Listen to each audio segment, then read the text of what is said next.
بسم اللہ الرحمن الرحیم۔ ایران اسرائیل جنگ کے شعلے بھڑکتے جا رہے ہیں اور روز بروز اس میں شدت آ رہی ہے،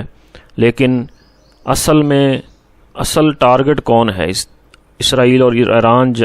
جنگ کے درمیان اصل ہدف کون ہے؟ اصل ہدف جو ہے وہ سعودی عرب ہے۔ یہ جنگ ایک مسلمانوں کو، پوری دنیا کو کی آنکھوں میں ایک دھول جھونکنے کے لیے ایک ڈرامہ کیا جا رہا ہے۔ ایران شام سے اسرائیل کے اندر حملے کر رہا ہے اور اسرائیل جو ہے وہ چھوٹے موٹے ان کے اوپر حملے کر رہا ہے، لیکن آپ دیکھیں کہ پہلے بھی ایران، امریکہ اور روس نے مل کر عراق، شام، لیبیا اور ان علاقوں کو جو ہے ملیہ میٹ کر دیا۔ ان میں مل کر ان لوگوں نے جو ہے ان کے مسلمانوں کو پر ظلم و ستم ڈھائے اور ان حکومتوں کا خاتمہ کیا، اور وہاں پر جو بھی جمع پونجی تھی، جو سونا تھا، جو قیمتی اشیاء تھی، وہ سب ان لوگوں نے وہ لے گئے، تقسیم کر لی انہوں نے آپس میں۔ اب شام میں دیکھ لیں، روس اور امریکہ ایک دوسرے کے کتنے بڑے دشمن ہیں، کتنے بڑے مخالف ہیں، لیکن انہوں نے شام کو پہلے ہی تقسیم کر لیا تھا کہ یہ علاقہ تمہارا ہے، یہ علاقہ میرا ہے۔ اللہ رب العزت نے قرآن پاک میں فرما دیا کہ مسلمانوں کے خلاف یہ کافر سارے جو ہیں وہ ایک ہیں۔ اب ان کے اگر اپنے مقاصد ہوں اور یہ ان کا آپس کا مسئلہ ہو تو پھر یہ ایک دوسرے کو ماریں، ایک دوسرے کو نقصان کرے، تو ایک علیحدہ بات ہے، لیکن جب مسلمانوں کا معاملہ آتا ہے تو یہ ایک دوسرے کے جتنے بھی جانی دشمن ہیں، ایک دوسرے کے جتنے بھی بڑے ایک دوسرے کے ساتھ ان کو جو ہے مسائل ہیں، لیکن یہ ان سب کو ایک دفعہ پیچھے کر دیتے ہیں اور پھر پہلے مسلمانوں کو آگے رکھتے ہیں اور مسلمانوں کا صفایا کرتے ہیں۔ اور اب ان لوگوں نے مل کر یہ جو ہے پلاننگ کی ہے۔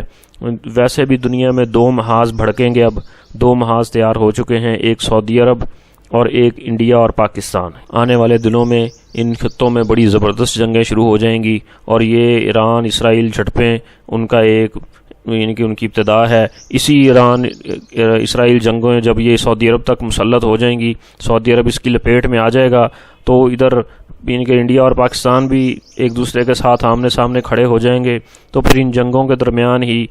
سفیانی کا خروج ہوگا جو کہ شام کی طرف سے ہوگا، اور پھر اس کے بعد امام مہدی اور پھر دجال اور پھر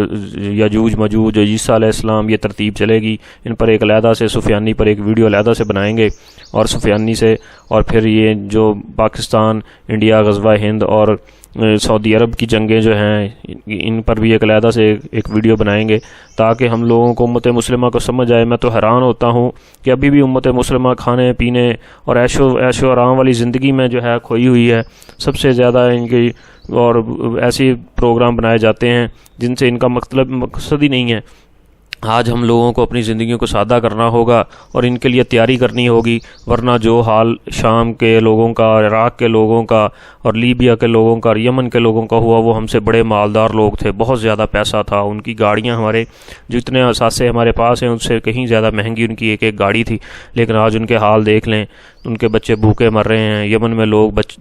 حرام جانور ختم ہو گئے کھا کے، کھانے کے لیے وہاں پہ حرام جانور بھی ختم ہو گئے، اور شام والے لوگوں کا آپ لوگوں نے حال دیکھا، عراق والے لوگوں کا دیکھا۔ اللہ رب العزت ساری امت مسلمہ کی حفاظت فرمائے۔ امت مسلمہ کو یہ جو دو ملک بچے ہیں، اصل میں کفر کے نظر میں صرف دو ملک ہیں، ایک پاکستان اور ایک ترکی، اور ان کے بعد جتنا بھی عرب ممالک ہیں، یہ ان کے لیے ایک دن بھی ان کے لیے عرب ملکوں کے لیے ان کے سامنے کھڑا ہونا جو ہے یہ مشکل ہے۔ یہ 24 گھنٹے سے پہلے ان سارے عرب ملکوں کو زیر کر لیں گے۔ تو اب جو ہے حالات تیزی سے بدل رہے ہیں، تو امت مسلمہ کے لیے ایک پیغام ہے کہ اب اس کے لیے جو ہے تیاری کریں، اور خود بھی اور امت مسلمہ کے لیے بھی دعائیں کریں۔ اللہ رب العزت مجھے، آپ کو اور پوری امت مسلمہ کو آپ صلی اللہ علیہ وسلم کے طریقوں کے مطابق عمل کرنے کی توفیق نصیب فرمائے، آمین۔